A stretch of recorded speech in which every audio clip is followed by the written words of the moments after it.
What's up, my friends? Welcome back to Finding Direction. And this week, I'm sitting down with my man, Joshua Dean Church. And a little bit about Joshua. He is an operations specialist, is what he likes to call him. He, in less than 4 years as the director of operations at High Impact Coaching, helped the founder scale the company to over 20 coaches, becoming the second fastest private coaching company on the 2021 Inc. 500 list. All right. On top of that, he's the host of the Find the Others podcast, which, by the way, I was just on. Definitely go check it out. It's a phenomenal podcast. And he also organizes workshops, corporate events, retreats, and ultimately unique experiences to help ambitious people play at a higher level.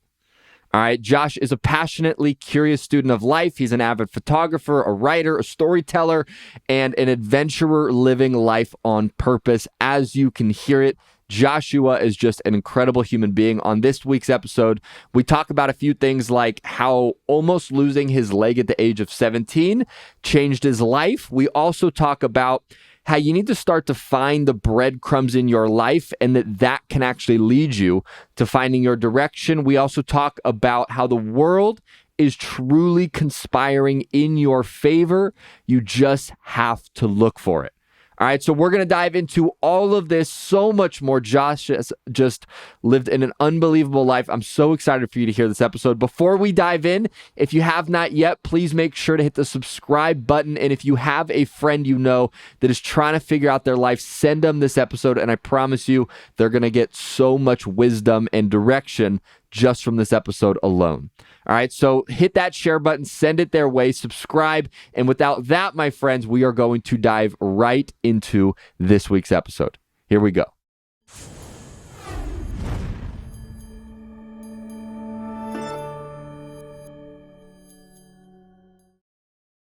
Joshua Dean Church, my man, I've been looking forward to this episode and this conversation. And thank you so much for being here, my man. Of course, man. Thank you for having me. Real pleasure. Absolutely. And so let's kick this off by giving the audience kind of an inside look as far as like, what did life look like for little Joshua? Like, what was life like growing up? Like little Joshua, like growing up as a little kid? Yeah, like little kid Joshua. Man, little kid Joshua, I mean, man, I had a lot of energy when I was a kid. I actually got into a lot of trouble. In middle school, I got suspended. I got into a bunch of trouble. Uh-oh.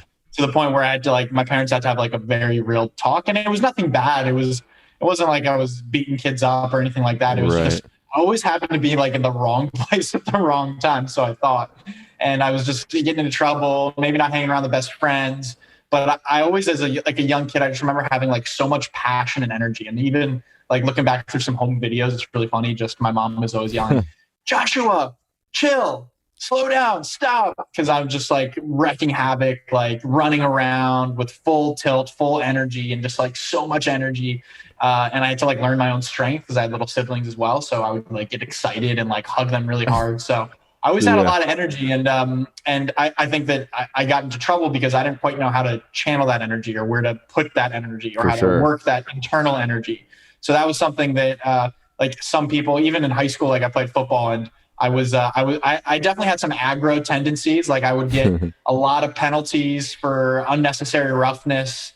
I played very physical in basketball as well. So it's pretty funny, but people that know me my whole life are shocked to see the transformation into some of the more Zen qualities, we should say, that I've been able to develop. Sure. I really just think that's just been from translating, being able to find channels to put that energy.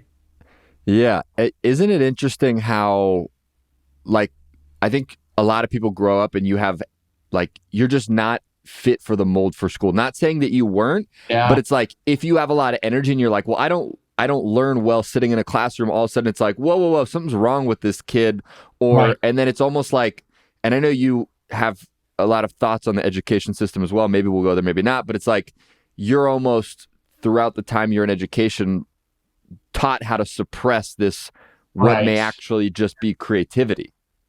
Yeah. And I'm really lucky too that my parents or people didn't put me on meds, like on Adderall or like ADD meds, like they easily could have. And it happened to so many of my friends. So I'm very lucky too. And that I had that. And sports, I think, were a big outlet for me to be able to release that energy and physicality as well, and to be able to exert energy in other ways. Yeah. Yeah, I feel that. So let's say then, like, as you get through high school and you go on to, sort of college, and I know you had, I mean, your story's fascinating. So we'll see which parts we dive into. But like, outside of sports, where would you say was the first place you really felt that you got to express this like creativeness, this kind of energy that you had? Like, where was the first place that you were like, wow, like this thing that my teacher, I got in trouble for, I'm actually like, this is a benefit. It's a great question, and it's a pretty simple answer for me, and that was when sports were taken away from me due to an injury. I got injured my junior year, my sophomore year rather. No, both. I tore my ACL. I got injured quite a bit in high school from sports, from playing football. But my junior year, I had an injury towards the end of the season, and it was a pretty serious injury to the point where my I like almost had to get my leg amputated. I was a few hours away from having that happen. The doctors were able to save the function of it from a rare condition that happened from a football hit and like internal bleeding basically in my muscle compartment, a rare thing called compartment syndrome. So basically there was no blood flow going down my leg. So they identified it and were able to do surgery to release the pressure and stop the bleeding, which saved the function of my leg. And if I was like a few hours later, it was already starting to atrophy the muscle. They would have someone just hit you that hard? It was a combination. Yeah, I got an initial hit from a game, a helmet from a running back into my quad, like with my quad pad, my thigh pad was like shifted over, I guess. So it was like a straight hit, but that was just a bone bruise. I just kept playing on it. And I would just kind of ice it and do the stim treatment and stretch it out and be super tender and sore. But then I played a whole nother game. And then I kept getting banged up. And then in practice, first week of playoffs, I took somebody's knee right to that sweet spot, that soft spot. And that's when I went down. And that was when it was really bad. So that knocked me out of sports. And what happened actually during that experience was I woke up that morning and like, I had my quad was a bit sore, but I was fine. And then that night I'm getting wheeled into the operating room to like save the function of my leg. So it was a whirlwind of a day, not expecting to go into the operating room that day. And after that happened, I remember I just like had all this like energy and emotion that was kind of moving through me, and I wasn't quite sure how to process it. So I took to writing. I always kind of liked writing, but I sat down and I wrote, and something came through me in the form of like a spoken word poem. Are you familiar with spoken word poetry at all? Yeah, a little bit. Yeah, kind of like slam poetry. It's like poetry that's made to be read aloud. And I, because you can control like the cadence and rhythm. It's kind of like a mix between like R&B or rap almost and poetry. So I just wrote this, and literally in one take, I sat down with pen and paper and just like poured out of me. And it was the first time I had this is as you're in the ER. This is after. This is like 3 days. I was in the hospital for a couple of days. I came home. This is like one of the first days I came home from the hospital. I was just like, what the heck just happened? I didn't know how to process it. So I pen and paper, and it just like I never forget, it came out, and I just like looked at it, and I went to my mom in the kitchen. I'm like, hey mom, like I just wrote this and I'm not quite sure like what just happened, but can I read it to you? She's like, yeah. And she like started crying as I was reading it. And it's pretty funny looking back because I don't know how I wrote some of the stuff. The things I was talking about, like I had a bit of an outer body experience when I was in surgery. Like I felt my like soul leave my body and then come back and reconnect. And that was what I was writing about. So it was a really interesting experience, but the words I was using, the concepts I was using at that time in my life as a 17-year-old kid, like they make sense to me now, but at that time, like it was like, it doesn't make sense. So it was a really interesting experience. Can you give us, do you remember like a couple of the lines? I do. Yeah, I do. I have it. I think you need to read a few of the lines because you're saying that we got to hear this. Yeah, man, I haven't actually like read it or performed it in quite a bit of time, but I can either share a few of the lines or I can read the whole thing for you if you want. How long is it? 3 minutes. But this is clearly off the cuff because I'm not prepared at all to read it. So let me give you a few lines. Yeah, drop us a few lines. Let me give you a few lines. So one of the lines is, so am I really awake? It's the start of the beginning. It's the start of a long journey of difference that induces me to question my previous perception of living inference. Beep, beep, beep, machine chugs. Beep, beep, beep, I fill my lungs. I fill my lungs and breathe the last conscious breath for some hours I will take. Father, I pray to you, if not I wake, my soul do take. But I will awake. I will become awake. The crisp, clean coolness of the operating room now introduces itself to my brain, trying to suppress my jumping nerves. I make no gain. And as boiling hot, intelligent liquid enters through my vein, I feel my tense, anxious body begin to relax. My worries, my nerves, my anticipation begins to collapse. And slowly, so slowly, I feel myself crawling into this dark yet somehow warm, cornerless case. My eyelids are pulled down with weights. Inevitable sleep is now upon my face. And as my body, my vessel rests, my mind, my soul, my spirit are sharpest and at best. The doctor is Picasso, an artist, you see. He is carving and shaping correct form into my body, myself, and me. He cuts and weaves and sews so very precisely, making meaning out of color on my canvas, recharging my battery. My physical body is now in the midst of a repair, fixing and improving to allow my real self to express through this vessel. Shall I dare?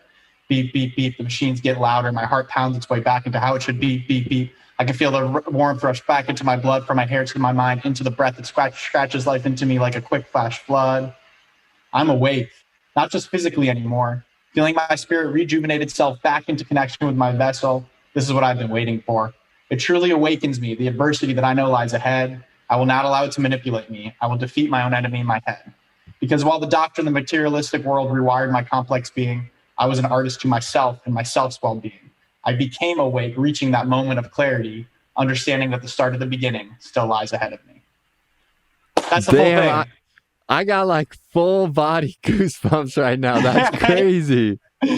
Yeah. I guess I still know it. It's part of my DNA now. I just ran off of the whole thing. I was going to give you the first couple lines, but that's the story. Wow. So, that's a crazy, like, just for you to just pour that out after this experience. Yeah. That's right. That's crazy. So for you, this is then like the first real realm of you exploring this, like your soul, almost expressing your soul. Yeah, big time. And what it led to. So you can imagine, as a 17-year-old kid, like, I mean, I was a normal 17-year-old kid. I like football, I was like hanging out with my friends. Like, for this to come out was just like, whoa, what, right? And in one take, like, I didn't do anything on that. It was like straight through. And so my parents encouraged me to go. We wanted to film myself doing this. So they said, email the hospital and see if you can go back to like the hospital and maybe go to an open hospital room and film it there. It could be cool to have it filmed with like the machines in the back. So we reached out to the guy at the contact of the hospital, and I went back and filmed it there. And as I was filming it, someone was walking past in the hallway who worked there and like overheard and saw it and like was really into it. And they got the info, they got my info, and then they invited me to be the keynote speaker at a system-wide doctors conference for Scripps Hospital. So they flew me out to share my story and to perform this spoken word poem in front of 1,000 doctors, a room full of 1,000 doctors. So all of a sudden I'm then getting on stage, sharing the story and performing that. And this was kind of the light bulb moment, Stu, was when I got up there on stage, and I wasn't nervous at all. It just felt so natural. It felt right. I like owned the stage. I told the story. Yeah. And then I received a standing ovation from 1,000 people in a room as a 17-year-old kid. And that was when, in my mind, I thought, this feels right. Like, I have a feeling that I'm going to be doing more of this, and I want to be doing more of this. And again, that all came from an injury, right? That came from something dark and crappy, and something that felt like, oh man, I'm not going to be able to do sports because of this. And that opened up to that beautiful experience. And I was also able to go out for the drama play, and I did a Shakespeare play, which was cool, on stage and under the lights. Yeah. So that just birthed this idea for me that there's power in the words that I say and the words that I use, and in delivering those words. And I still do some poetry now, but less poetry like that, and more of things like podcasts or workshops or speaking in front of other people or working one-on-one with clients. So that was the big breadcrumb moment where I was like, oh my goodness, I didn't even know that this was possible. Yeah, that's crazy. Right? Yeah, a random fact, I think the first time I ever heard spoken word, I forget what it was called, but the spoken word literally convinced me to drop out of college. I eventually went back, but it was this whole spoken word, and it was so good. It was about like education and learning, but is it really school? And you look at all the smartest people in the world, and they never actually went to college, and it's like just making your mind think in this like beautiful articulation of words. And it was like, and I literally binge watched it. It's like a 3-minute thing, but I watched it over and over and over. And eventually I was like, Wow. all right, I'm dropping out of school. That's amazing. It's powerful. Yeah, they're super powerful, and that's cool, man. So I'm curious for you then. So like, you kind of get on this almost like high of like, okay, you go do this keynote, and you're like, really rewarded for this thing that Right. you kind of just created out of almost like Hmm. nothingness, and it's like Yeah. this high happens, and I'm curious for you when that kind of settled down, and it Hmm. comes back to like, okay, that was freaking crazy. Like, okay, now I'm back Right. to like my life. Like, what was kind of the next step, the next direction that you took? Yeah, the next step was go to college. Like that kind of settled back down, and I actually still did. They invited me. That carried on the hospital I built a good relationship with, and they Hmm. invited me to speak at like a number of different fundraising events and the groundbreaking for their new emergency room that they were opening. So like for the rest of my high school over the next 2 years, like I stayed in touch. They had me on the cover of the magazine for like their quarterly What? magazine and did a spread. So like for a couple of years after for the rest of high school, I was like kind of plugged in through that as well. But I kept writing and exploring those different ways. But then it was like, all right, cool, time to go to college. And I decided to go. Grew up here in San Diego. Decided to go to college in the Midwest and try something new and get out of my comfort zone. So next Yeah. was going to school at Miami University in Oxford, Ohio. And and so that was the next big step. And I thought, okay, well, I want to do business. My dad was an accountant, and business had some interest to me. When I was younger too, I always was interested in business, kind of similar to you, how it sounds. Yeah. And so I got into the business school there, which was a great business school, and decided to go. And then after I think my first finance or accounting class freshman year, I decided to drop out of the business school and like Yeah. declare as an English major or something like that. Because I was like, this is not what no. The answer is no. Yeah. So originally though, you went to school for business. Like did you want to graduate and start your own business? Was that the goal? Yeah, I don't know. I grew up in a very entrepreneurial environment. My mom was an entrepreneur. She was an immigrant from Morocco, and she and her brother started a business and built a very successful business when they were younger. My dad was a corporate guy turned entrepreneur, serial entrepreneur, and started multiple businesses later in his career. Took the plunge. My sister Yeah. dropped out of Stanford to start her own company. So like the entrepreneurial Crazy. like blood definitely runs thick. And so I think at some point, like I thought that was for sure, yeah, that's the path I'm going to take. But then it kind of started leading me into discovering like, what do I actually want to do? Like, is this really Yeah. what I would do because I want to do this, or is this just like what other people have done? And look, I'm really lucky to have parents that are supportive. Like a lot of parents or family might pressure you. It's like, no, you become a doctor, or you go become a lawyer, or you Right. do the thing that we've done, or you do the thing that's going to get you a good paying job. And I had the support of my parents to be able to their backing and blessing, if you will, for me to be able to discover and follow and encourage to follow my own passion, whatever that might be. Yeah. So when you asked yourself that question, like, is this what I really want? Right. And I think that's like, for so many people, it's one, do you ever get to that question? Right. Because sometimes you go throughout your whole life and you do this thing, you build this career, and eventually maybe you're even like, way older in your life, and you're finally like, whoa, I don't really like this. And like, Right. is this what I wanted, or was this for my parents or this society, or like to build this image so people think I'm successful? You know what I mean? It's like, I think there's a almost like an awakening when you ask yourself that question of like, wait, what do I want? Like, is this what I want? Am I on the track of Yes. doing things that I want? So like, how did you kind of go through that process? Great question. It's a pivotal point, and I went through that process by living it first. And I think the earlier you're able to ask that question and have those experiences to force you to ask that question, the easier it is to shift and to do things. It's a lot harder at age 40 with a mortgage and kids to be Yeah. asking yourself that question and making shifts around that. It's a lot easier as a kid in your 20s. So I did my first 2 years at school in Ohio. My third year, my fall of my junior year, I got accepted to this program where I could be out in San Francisco working a full-time internship and then transferring over the credits. So like a co-op kind of thing. And it was part of this program that the school offered. So I thought, that's amazing. I've had enough of the cold weather here in Ohio. Let me go out and go back to California and Yeah. learn in this environment.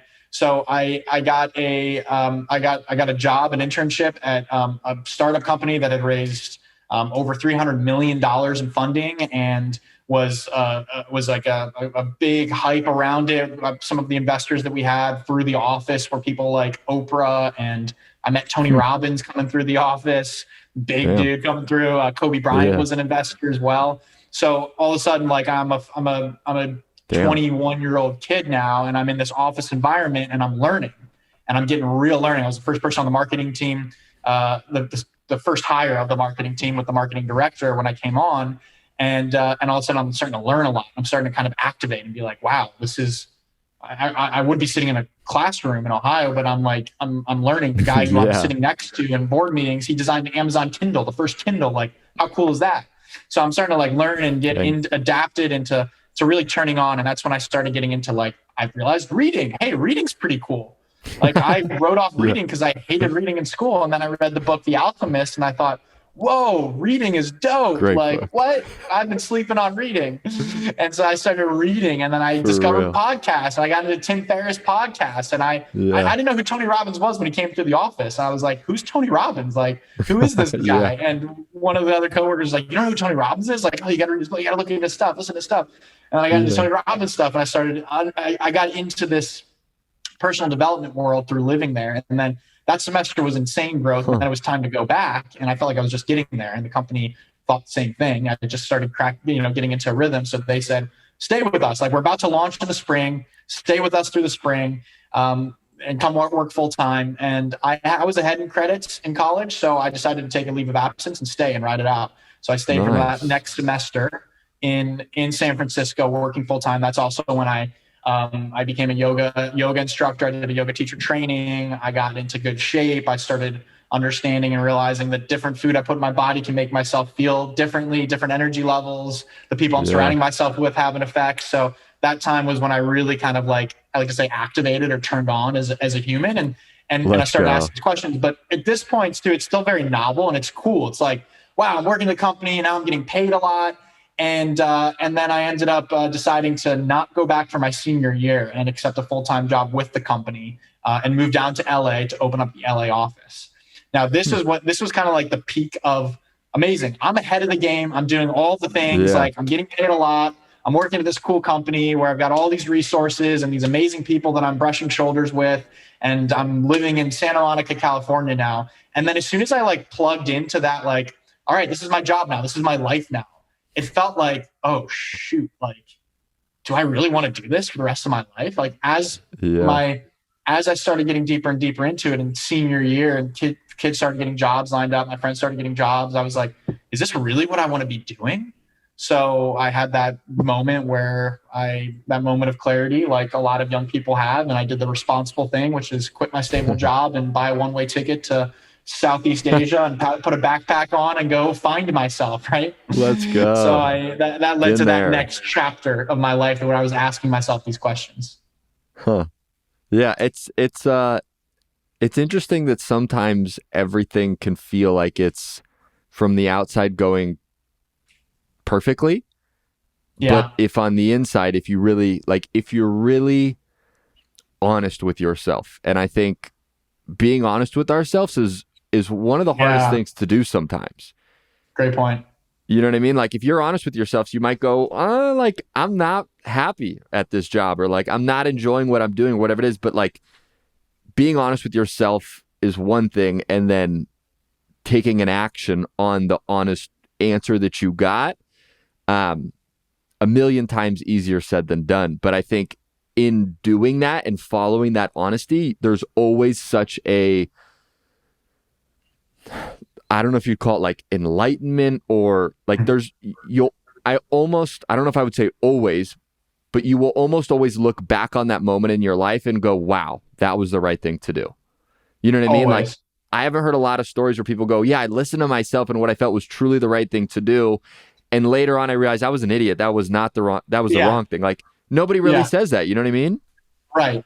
Totally. And that's interesting that you bring that up too, because I went back to school to visit a couple times, and that also helped me with the decision it was a difficult decision to make, but to not go back to school.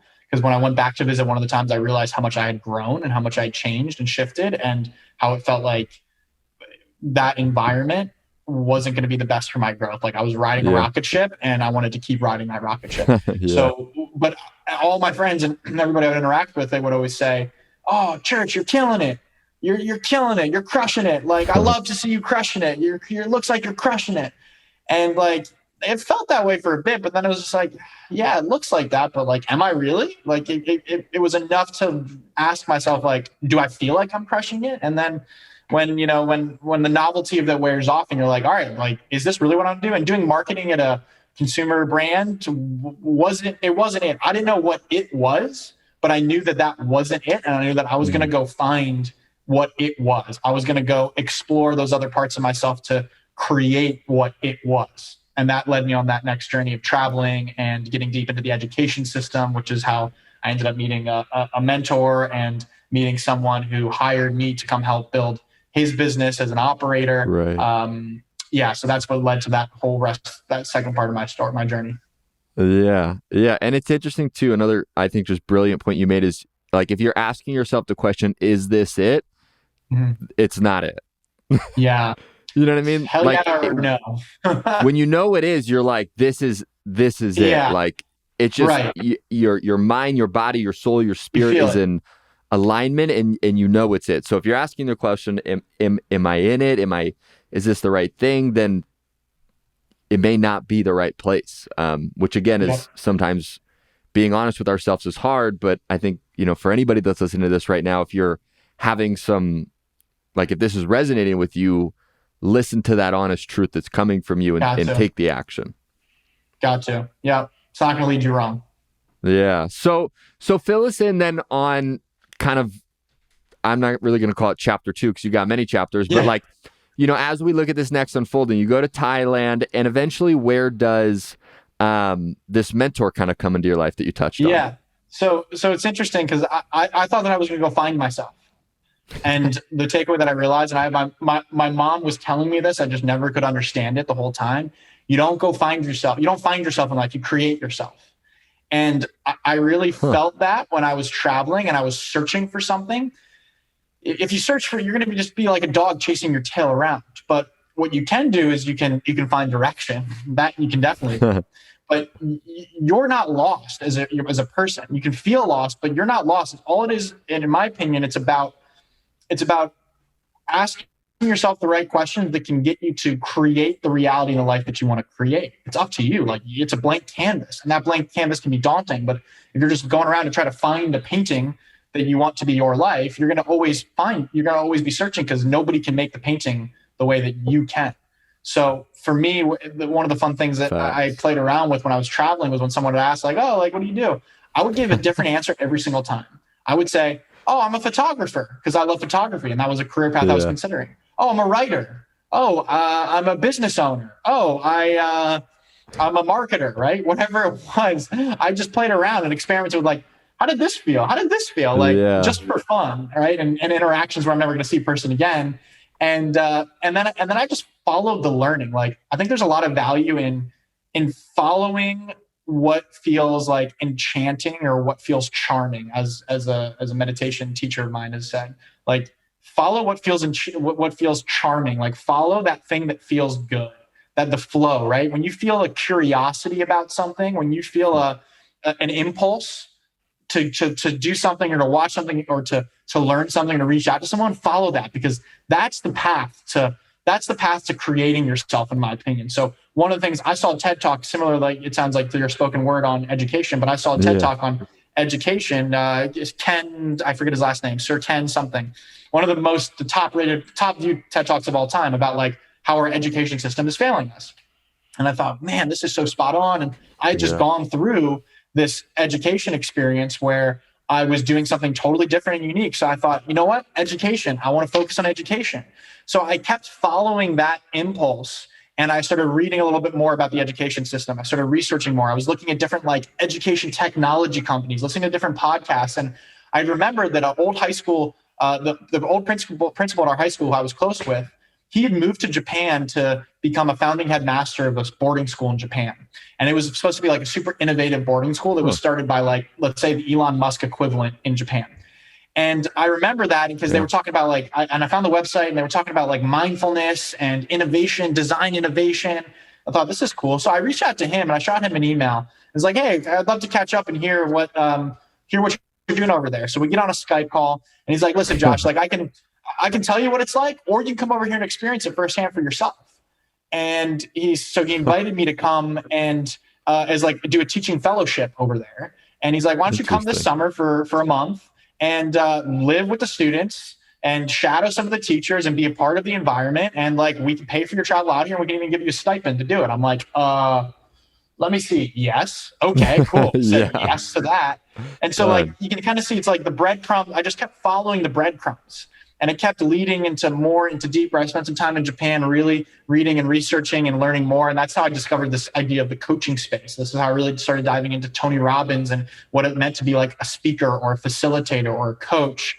And then I came back and I decided that, I didn't have a whole lot of answers. And I knew that it was time I felt like it was time to start to work again because I had been now about 10 months without doing any work. So my savings was dwindling very down. And I decided, I want to start to get back into things. So the approach that I took, and this is where the mentor comes into play. The approach that I took was I'm going to just reach out to all different people that I know and pick their brain about what they would do in my situation. Because clearly there's a lot of people that are happy with their careers and are happy with what they're doing and enjoy what they're doing. So like, let me learn from them because maybe they have something I can learn from. So totally, I called everybody and I would set up these 20-minute calls where I would just pick their brain.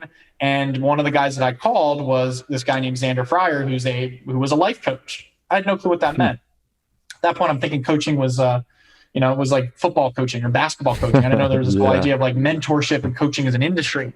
And so I talked to him. I was like, he's a life coach. Maybe he knows something or he can ask me some questions about life. And he was like, you know what? I actually might. He helped me boil down what it was that I was really looking for. And when I identified it, it was I wanted to learn from somebody, work with a mentor and learn from somebody. I wanted to be doing something that I felt like I was making an impact on others.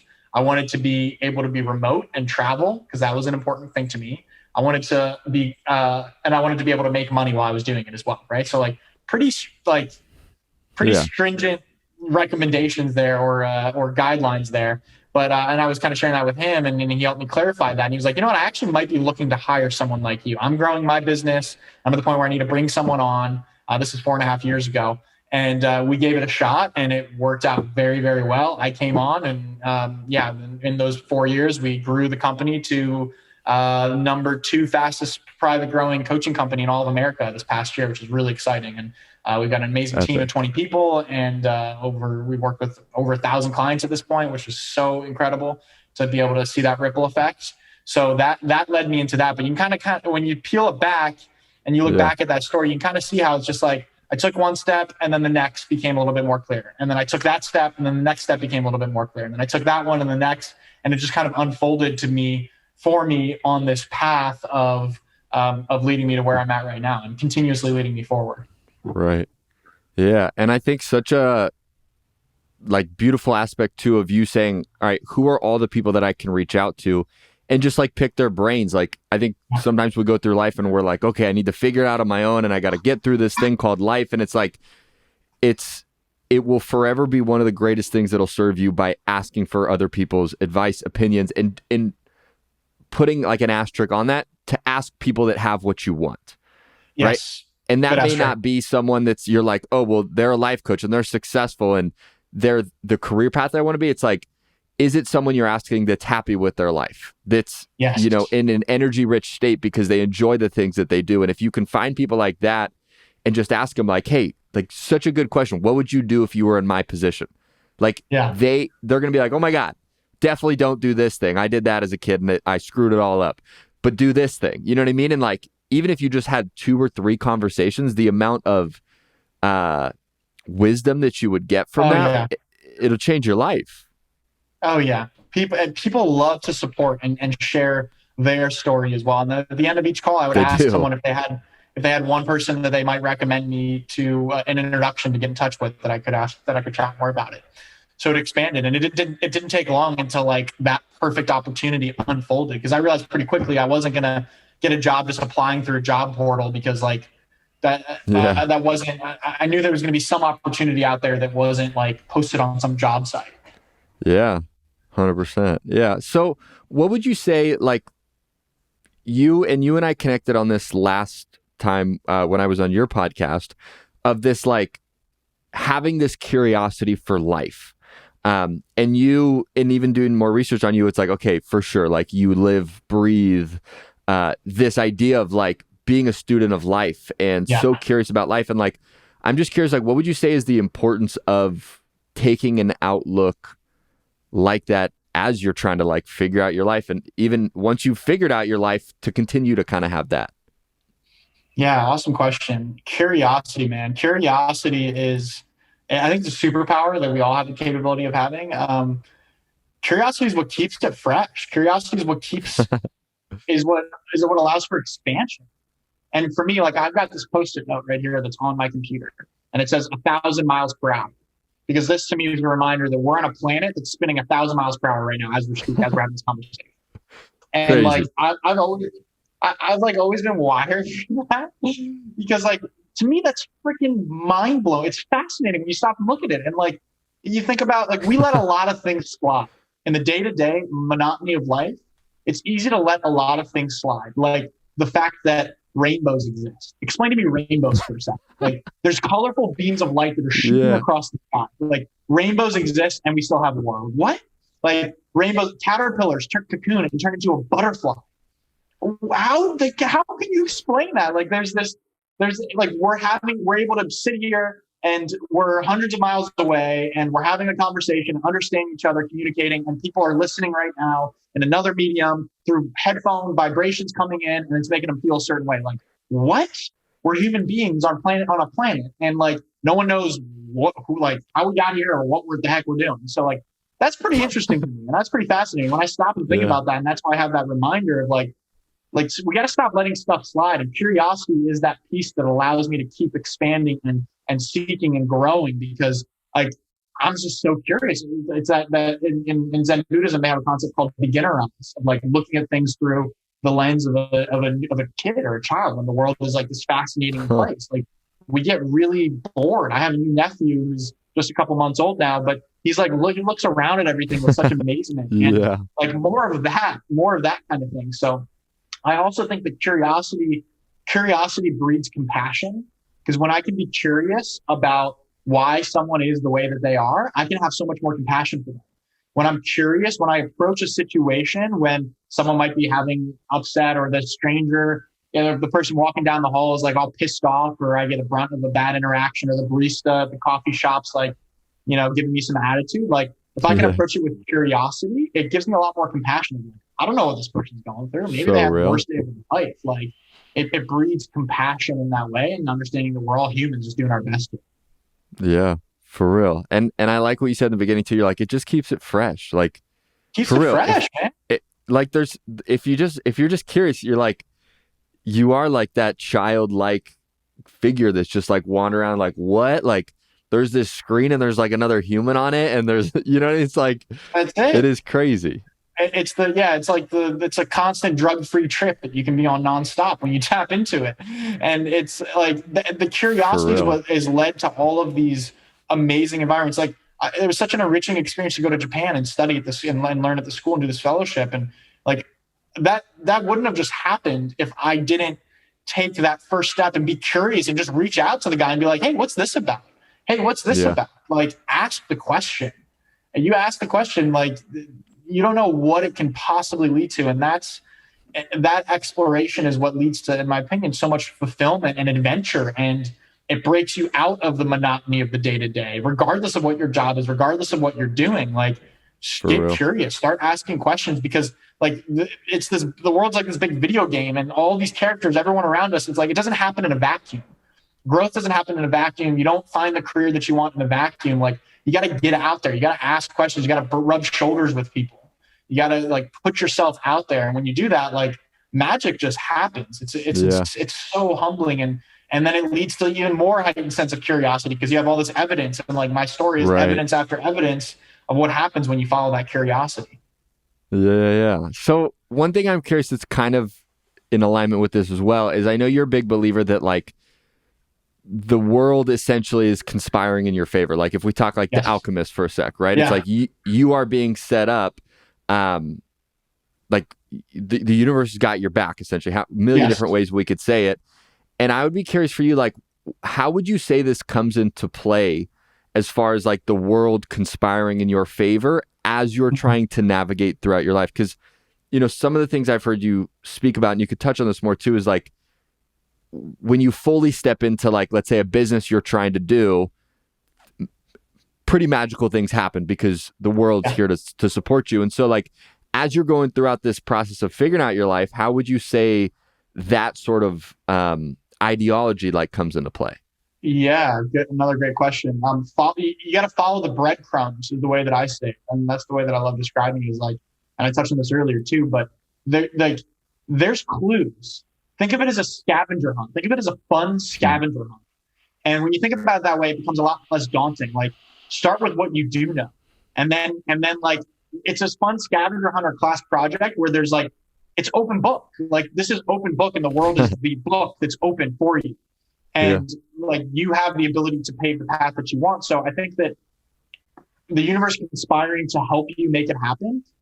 If you like 30 days, give it 30 days and just act as if that's true. Because you got to like really believe that's true in order to witness the magic that actually brings. It's like, you can't just kind of half believe it's true, or you can't just like, oh, I get the idea of it, but I don't really believe it. Like, you got to believe it. And I always tell people, act for 30 days, act as if nothing, it's not going to get worse. Give me 30 days. The worst stays the same and nothing changes. But 30 days, just like act as if the world is working in your favor and the universe is conspiring to make it happen. And my promise to you is that you will see synchronicities, coincidences, call them, moments of alignment, rendezvous with certain people, opportunities unfolding that you actually just couldn't make up. And you'll be aware of it now that you're looking for it. Yeah. So give yourself 30 days and act as it, like this is a scavenger hunt, and start with what you know. Like, there's clues left throughout. I mean, I talk with so many people and like what they're doing in careers that are aligned. Like they've had an experience where when they were younger, this was all they were attracted to, or that they really liked this piece of things. And then when you're working with mentors or people like yourself that have practical exercises that you can go through to uncover some of these answers, like there's help on the way. Like it's open book, and there's some questions, or there's some answers in the book that are exactly the answers that are on the test. You just might not know. So you can get those answers by reaching out to the right people. So it's just about following the breadcrumbs, in my opinion, and like saying what you do know, and then like taking a step further and buying in, fully believing. Yeah. What would you say is a moment in your life where you were like, holy shit, like that was the world conspiring in my favor? Like, and I'm sure you got a lot, but like, what's one that you're just like, that's insane? Yeah, man, it's a daily basis, man. I'm living in it's a pretty crazy thing, but like, I think one of the more, as it relates to this career element, I think it was really this idea of, once I identified what I wanted, in an opportunity, in a job opportunity, and I stopped to actually ask myself the questions and write that list out. Again, I wanted to work with a mentor that I could learn from. I wanted it to be in the education space. I wanted it to be remote. I want to make money while I'm doing it. I want to be close to the impact and feel like I'm having an impact on people's lives. Like, those are 5 pretty specific things. And I'm not even kidding. Like, within a few weeks of focusing on those things and shifting my focus to, instead of like, oh, it sucks that I don't have any of these things right now. Right. And I shifted my focus towards, these things are on the way. Like, I know that this is out here. I believe that it's out here. I believe that every day I'm one step closer towards it. And I would sit and visualize like that opportunity coming to me and flowing to me. The next day I had a call with this guy, Xander Fryer, and he was like, hey, I might actually be looking to hire you. And the rest is history. So like literally I'm talking the next day that something like that happens. A guy named a mentor kind of figure who works at a company called Shit You Don't Learn in College, right? Who's offering me a role remotely in his company to work and help impact people, and is offering to pay me to do it. Like, I don't know. That's kind of tough to make up, in my opinion. So that's one. But the For real. shift there was like, again, it comes down to that belief and shifting. Notice where your focus is, and if there's nothing else I get across to people, this is, I think, is what helped accelerate that. Is Hmm. as long as you're focused on what you don't have and what you don't want, you're just going to get more of that, and it's not never going to shift. All your focus and awareness is going to be on that. So like focus, energy goes where focus flows. So it's like it's going to just expand. So there's two sides to every subject. There's two ends to the stick. There's what you don't have, there's the lack of it, and then there's the thing that you actually want. Most of us are focused on the lack of it. And in that moment, I was getting to this dead end spot where I'm like, it sucks seeing my savings running out. It sucks not feeling like a greater momentum or purpose or having an impact on people's lives. It sucks not seeing income go up. It sucks not being able to learn right now, not feeling like I have the opportunity to learn. And I was focused on that for a month, 2 months, nothing changed. As soon as I shifted, like, let me start to focus on what I do want. This is what I want. And let me start to focus on, instead of how bad it feels that I don't have these things, let me focus on how good it's going to feel when I do have these things and when I have it as a fact. And as soon as that switch happened, man, everything just started unfolding at a rapid pace. And that was a full transformation. Yeah, that's wild. And it's crazy too how sometimes it happens in a day, sometimes in an hour. I mean, it's the world works quick. Right. And that just leads to that more evidence and belief that like the world, the universe got your back, God, whatever you want to call it. And one thing that I might recommend for people is like, you've got evidence. You just have to stop and look at it. Like, look at the things that, and I think it actually comes from Tony Robbins, like priming exercise. I love the priming exercise he does. Where it's like, the things you're grateful for, and like, what are the things that felt like coincidences but led to something beautiful or meaningful in your life? Like, what are those things? Write a list of those things down. Every single human, if you actually stop and think about it, like, there's a whole list of things that you have. And when you start to look at like, wow, look how I received these things. Look how these things came into my life. Maybe there is something to this. Let me buy into this. And let me continue to focus on this and then see what happens from here. Yeah. True that, man. Well, Joshua, it has been an absolute honor to have you here, brother. I'm curious if people want to get more info on you, see what you're up to. Obviously, you're doing a lot of amazing things in the world. Where can people find more info on you? Yeah, I would say Instagram is the go-to. Hit me up on IG at Joshua Dean Church. And you can tune into my podcast, Find the Others. Like I feel like we're cousin podcasts, finding direction and find the others. For real. You find direction and then come to me to find the community of other people that are also finding direction and that are living a life that they're actually stoked about as well. So we're doing the same thing. We're like cousins helping people on this journey, which is a pleasure, man. Straight up. So yeah, check out podcast, Find the Others, but everything really just kind of filters through the Instagram. So that's the best spot to find me. Solid, man. And we'll put all that in the show notes so it's nice and easy for everybody to find. And so last question I have for you, this is a question we ask every guest because we want to help people find direction, but do it through action, is what would you say is one thing someone listening to this can do in the next 24 to 48 hours to start finding direction in their life? Great question. Man, so many different things. But one thing, honestly, I would say, make a list of the coincidences that have led to something beautiful or meaningful in your life. To start to build that belief that the universe is helping you to figure this out. And you're not alone.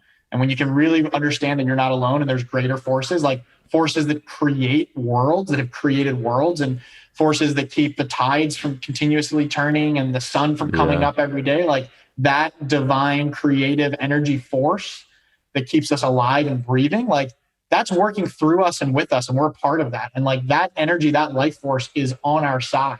And that is ours to be able to tap into and ride the flow of. So I think that starting by like, look at the coincidences, or not even coincidences, but the stuff that felt really crappy at first, the course corrections, like my surgery, the things that felt really crappy and something beautiful that it led to, and focus your energy on that. Because like, talk about once you can really foster that belief that you're not alone and that there is this energy on your side and that the universe does have your back and is conspiring to make things happen, direction finds itself, man, very quickly. Yeah. Straight up, man. Well, Joshua, again, brother, thank you so much for hopping on here today. Thank you. Immense amount of value. And I know we could have gone another 12 hours into your story. So maybe we'll have an episode 2 at some point. But thank you again, man, for hopping on here today, and just massively appreciate having you here. Much love, bro. And just everybody listening, you're obviously in very good hands with Stu as he's leading the way. Keep putting your trust and faith into him. Keep tuning in, and it's amazing stuff and tangible advice. So it's mentors and people like Stu that make this journey so much easier, so much more fun. So keep listening, keep enjoying, and keep on keeping on, baby. Let's go. Appreciate it, man.